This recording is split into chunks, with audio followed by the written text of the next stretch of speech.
Hello again. With us today, unofficially, Leonardo DiCaprio. Your produced movie Wolf Wall Street, right?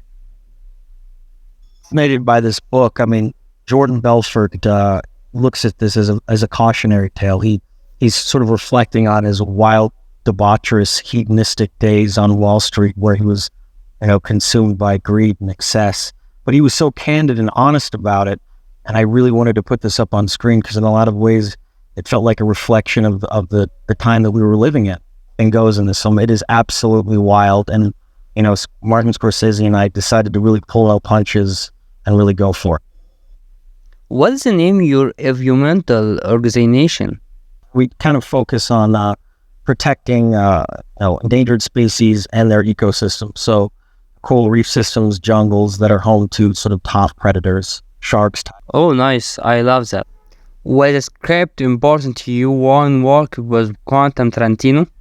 A great screenplay to go along with it. And in this case, I really feel like it's a culmination of so many of his other films. It's a culmination of history along with his sort of the fairy tale aspect that has been sprung from his imagination. And it is a love letter to his industry, to the town that he grew up in, to the sort of day players, the actors that are struggling to get a job and, making ends meet. And this whole turning point in American history that was 1969, that was such a seminal year around the world for a multitude of different reasons. But, with the sort of looming of what what Charles Manson represented and what actually happened in history really changed the world forever. So it's really What is the difference between the present and the past in the history of cinema and Tarantino talents on it?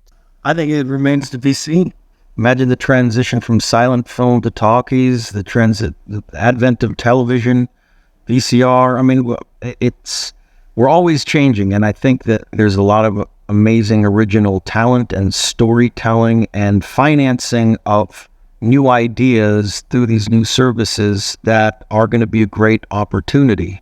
And I think whether or not filmmakers like a Tarantino, who should and do deserve to be seen on a wide screen and have that communal sensory experience of what a filmmaker of his magnitude deserves, if they could figure that out, along with the financing of ideas and projects that I think even 5-10 years ago would not exist, it could be fantastic. Or, Tell me about your experience in movie Once Upon a Time in Hollywood. Oh, it was interesting to play this sort of guy that is, in a way, reached this expiration date culturally, and the 60s have come along, and as Quentin eloquently puts in the movie, he's an actor that has spent his career combing his hair and creating a pompadour his whole life.